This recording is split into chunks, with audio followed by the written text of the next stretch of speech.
नमस्कार दोस्तों, स्वागत है वाई एस राघव क्लासेज में। और मैं आज आपके सामने मौर्य डायनेस्टी से 5वां भाग लेकर आया हूं। और ये भाग इस साम्राज्य का अंतिम भाग भी है। जैसा कि आपको पता है कि हमारे 4 भाग आ चुके हैं, जिसमें हमने मौर्य साम्राज्य के महत्वपूर्ण राजा, उनका प्रशासन, उनकी सामाजिक व्यवस्था और उनके आर्थिक जीवन पर नज़र डाली थी। इस भाग में मैंने स्पेशल फोकस किया है कला और संस्कृति पर, कि मौर्य साम्राज्य के समय पर कला और संस्कृति के बारे में विशेषताएं क्या थी। और ये हम आज 10 महत्वपूर्ण प्रश्नों के द्वारा इसे करने की कोशिश करेंगे। तो दोस्तों शुरू करते हैं। पहला प्रश्न, अशोक की लुम्बिनी की यात्रा और लुम्बिनी को कर से छूट के बारे में जानकारी किस अभिलेख या शिलालेख से प्राप्त होती है? ऑप्शन ए रुक्मिणीदेवी स्तंभ शिलालेख, option B Sarnath, option C Allahabad या ऑप्शन डी निगालिसर स्तंभ शिलालेख। तो दोस्तों इसका सही आंसर है ऑप्शन ए रुक्मिणीदेवी स्तंभ शिलालेख। इसके बारे में जाके लेते हैं। रुक्मिणीदेवी स्तंभ शिलालेख अशोक की लुम्बिनी यात्रा के बारे में बताता है। और लुम्बिनी को कर से छूट के बारे में बताया जाता है कि जब अशोक ने यहाँ यात्रा की थी तो अशोक ने लुम्बिनी को टैक्स फ्री कर दिया था। सेकंड जो स्तंभ है नीलालिसर स्तंभ अभिलेख, ये बताता है कि अशोक ने बुद्ध के स्तूप की ऊंचाई को दोहरे आकार में बढ़ा दिया था। जितनी ऊंचाई थी उससे भी दुगनी ऊंचाई कर दी थी किसकी? स्तूप की। तीसरा अभिलेख है सारनाथ। ये विशेषकर क्यों है? क्योंकि यहाँ पर महात्मा बुद्ध ने पहली बार धम्म चक्र प्रवर्तन की स्मृति में बुद्ध के पहले उपदेश के तहत अशोक ने यहाँ बनवाया था। क्योंकि यहाँ महात्मा बुद्ध ने अपना पहला उपदेश दिया था, इसलिए अशोक ने सारनाथ को महात्मा बुद्ध की याद में, क्योंकि वहाँ उन्होंने पहला धम्म चक्र प्रवर्तन दिया था, इसलिए इसे बनाया गया था। तो दोस्तों इसका सही आंसर हो गया ऑप्शन ए रुक्मिणीदेवी स्तंभ शिलालेख। अगला प्रश्न, अशोक के स्तूपों में सबसे प्रसिद्ध स्तूप कौन सा है? Option A Rajgriha stupa, option B Sanchi stupa, option C Piprahwa stupa या ऑप्शन डी वैशाली स्तूप। तो दोस्तों आपको पता होगा कि अशोक के सबसे प्रसिद्ध स्तूपों में जो सबसे अच्छा स्तूप आता है वो ऑप्शन बी सांची का स्तूप है। सांची का स्तूप कहाँ स्थित है? तो ये स्थित है आपके मध्य प्रदेश के अंदर। लेकिन दोस्तों आपको याद रखना है कि अशोक ने अपने जीवन काल में 80,000 स्तूपों का निर्माण करवाया था। ये आपको याद रखना चाहिए, क्योंकि कभी कभी प्रश्न आ जाता है कि अशोक ने अपने जीवन काल में कितने स्तूपों का निर्माण कराया था। तो वो आंसर क्या रहेगा आपका? 80,000। लेकिन जो ऑप्शन सी है पिपरवा, इसके बारे में विशेष बात यह है कि ये यूपी का सबसे पुराना बौद्ध स्तूप है, यूपी का सबसे ओल्डेस्ट। तो आप यह याद रखना कि यूपी का अगर सबसे बड़ा ओल्डेस्ट स्तूप की बात करें तो वो कौन सा होगा? पिपरावा स्तूप। तो इस प्रकार इसका सही आंसर हो जाएगा ऑप्शन बी सांची का स्तूप। अगला प्रश्न, हाथी गुम्फा शिलालेख किस गुफा में स्थित है? ऑप्शन ए उदयगिरी गुफा, ऑप्शन बी बराबर गुफा, ऑप्शन सी नागार्जुन गुफा या ऑप्शन डी रानी गुम्फा गुफा। तो दोस्तों इसका सही आंसर होगा ऑप्शन ए उदयगिरी गुफा। इसके बारे में जानकारी लेते हैं। उदयगिरी में रानी गुम्फा गुफा 2 मंजिला है और इसमें कुछ सुंदर मूर्तियां हैं।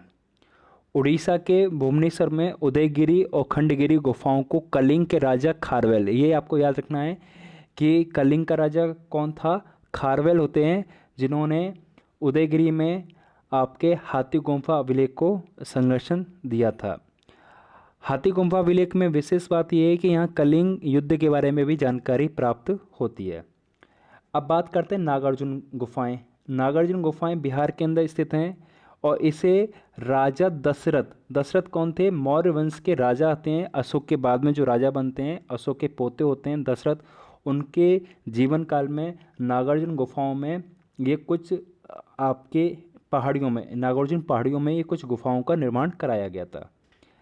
ऐसे ही आपको पता होगा कि जो बराबर की गुफाएं होती हैं वो राजा अशोक ने बनवाई थी, और राजा अशोक ने इनका निर्माण जो कराया था वो निर्माण किस धर्म के लिए करवाया था?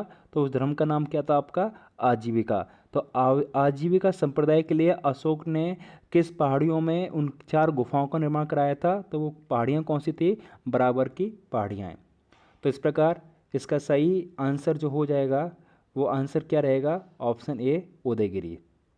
अगला प्रश्न,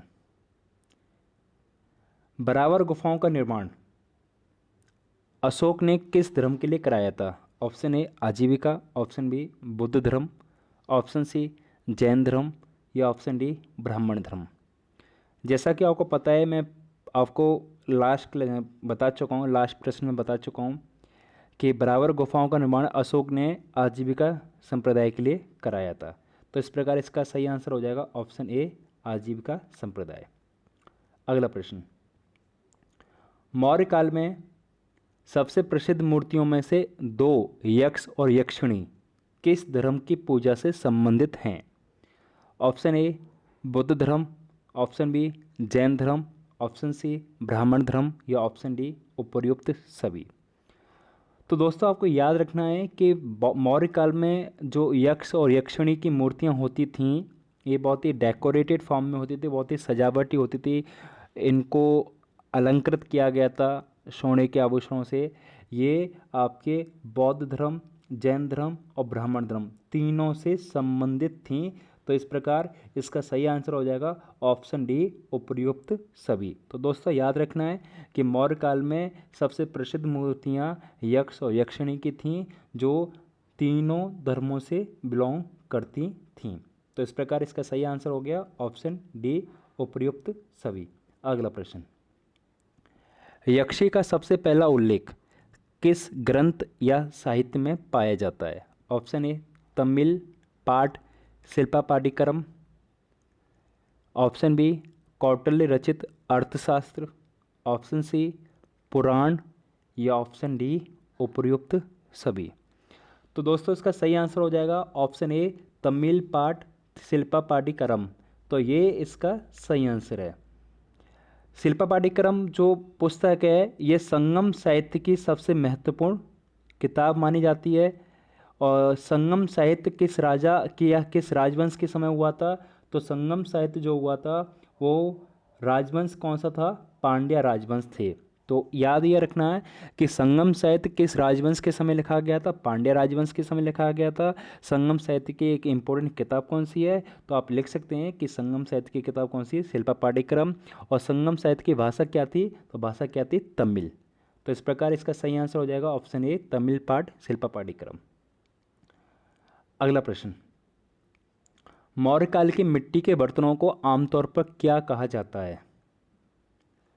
option A black and red ware pottery, option B northern black polished ware, option C painted grey ware या option D red black on red. ये ऑप्शन डी जरा मिसप्रिंट हो गया है, तो यहाँ ऑप्शन डी क्या होगा? Black on red. तो इस प्रकार इसका सही आंसर हो जाएगा option B northern black polished welfare NBPW। तो दोस्तों याद रखना कि मौर्य काल में जो मिट्टी के बर्तन थे उनको आमतौर पर एक नाम दिया गया था नॉर्थन ब्लैक पॉलिश्ड वेयर। तो इस प्रकार इसका आंसर हो गया ऑप्शन बी। इसका जानकारी ले लेते हैं। मौर्य मिट्टी के बर्तनों को काले रंग और अत्यधिक चमक वाली विशेषता थी। आमतौर पर लग्जरी वस्तुओं के रूप में इनको प्रयोग किया जाता था।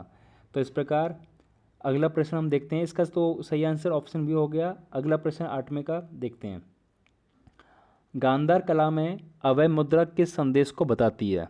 ऑप्शन ए निर्भयता का संदेश, ऑप्शन बी ध्यान की स्थिति का संदेश, ऑप्शन सी अभिवादन भक्ति आराधना का संकेत या ऑप्शन डी दान करुणा या इच्छाओं को अंकित करना। तो इसका सही आंसर हो जाएगा दोस्तों निर्भयता का संदेश, ऑप्शन ए। गांधार कला के बारे में विशेष बात क्या होती है कि गांधार कला आज के अफगानिस्तान में फैली हुई होती है। इसका एक प्रमुख केंद्र तक्षशिला होता है। गांधार कला शैली का विकास हिंद यवन और सबसे अधिक विकास कुषाण राजवंश के समय पर हुआ था।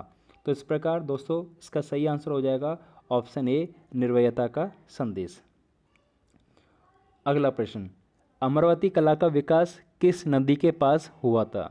ऑप्शन ए कृष्णा नदी, ऑप्शन बी गोदावरी नदी, ऑप्शन सी नर्मदा नदी। तो दोस्तों यहाँ जो ऑप्शन है वो ऑप्शन क्या है? नर्मदा रिवर। गलती से मिसप्रिंट यहाँ भी हो गया है, नर्मदा रिवर। और फोर्थ हो गया गंगा नदी।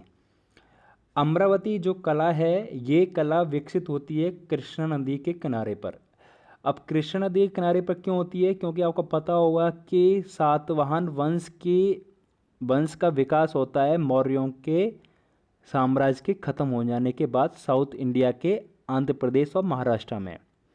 और सातवाहन वंश के सबसे प्रतापी राजा रहे थे गौतमीपुत्र सातकर्णी। गौतमीपुत्र सातकर्णी की जो राजधानी अमरावती होती है, और राजधानी अमरावती नहीं होती, लेकिन ये सांस्कृतिक केंद्र मुख्य होता है। तो अमरावती जो कला होती है वो कला किस नदी के किनारे पर ज़्यादा विकसित हुई थी? तो ये कौन सी थी? कृष्णा नदी। तो आपको याद रखना है अमरावती कला कृष्णा नदी के किनारे होती है। अगर आपसे क्वेश्चन आता है कि मथुरा कला का विकास किस नदी के किनारे हुआ था, तो आपका आंसर सीधा हो जाएगा कि मथुरा नगर जो है वो किस नदी किनारे स्थित है? तो नदी का नाम क्या है? यमुना। तो इस प्रकार इसका सही आंसर हो जाएगा मथुरा का यमुना, लेकिन क्वेश्चन में पूछा गया है अमरावती, तो इस प्रकार इसका सही आंसर होगा ऑप्शन ए कृष्णा नदी। अगला प्रश्न, अंतिम प्रश्न, आजीविका संप्रदाय के संस्थापक कौन थे? Option A Makkhali Kaushal, option B Anand, option C Vishnu Sharma, या ऑप्शन डी इनमें से कोई नहीं। तो दोस्तों आजीविका संप्रदाय ये वही संप्रदाय है जिसके बारे में कहा जाता है कि बिंदुसार के दरबार में आजीविका संप्रदाय के एक व्यक्ति रहा करते थे और बिंदुसार ने आजीविका संप्रदाय को अपना लिया था। आजीविका संप्रदाय के बारे में कहा जाता है कि इसके संस्थापक मक्खनी कौशल होते हैं और मक्खनी कौशल पहले जैन धर्म के इम्पोर्टेंट व्यक्ति महावीर स्वामी की सेवा में होते हैं, लेकिन महावीर स्वामी से मतभेद हो जाने के बाद मक्खली कौशल ने अपना एक अलग संप्रदाय चलाया, इसका नाम था आजीविका संप्रदाय। आजीविका संप्रदाय के बारे में विशेष बात यह है कि आजीविका संप्रदाय का जो सिद्धांत है वो भाग्य पर लिखित है। भाग्य मतलब कि इनका मानना है कि जो भी आपके भाग्य में होगा, जो भी भाग्य में है वही आपको मिलेगा। तो इन्होंने भाग्य को ज़्यादा ध्यान दिया है, इनका सिद्धांत भाग्य पर डिपेंड है। तो इस प्रकार इसका सही आंसर हो जाएगा ऑप्शन ए मक्खली कौशल। तो दोस्तों हमारे मौर्य साम्राज्य के 5 पार्ट पूरे हो चुके हैं। जैसा कि मैंने आपको बताया था कि मैं 50 क्वेश्चंस आपके सामने लेकर आऊँगा और 50 क्वेश्चन के अलावा भी मैंने डिस्क्रिप्शन बहुत दिया है, उस समय भी बहुत सारे क्वेश्चन बन सकते हैं।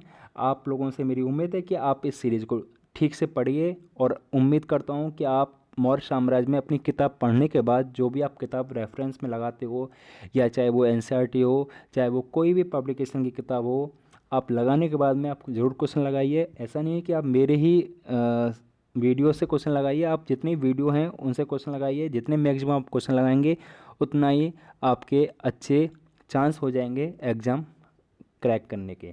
तो दोस्तों उम्मीद करता हूँ कि आप सभी लोग स्वस्थ होंगे और आप अच्छी तरह से पढ़ाई करें। इसी उम्मीद के साथ मैं आपको नमस्कार कहता हूँ। नमस्कार दोस्तों।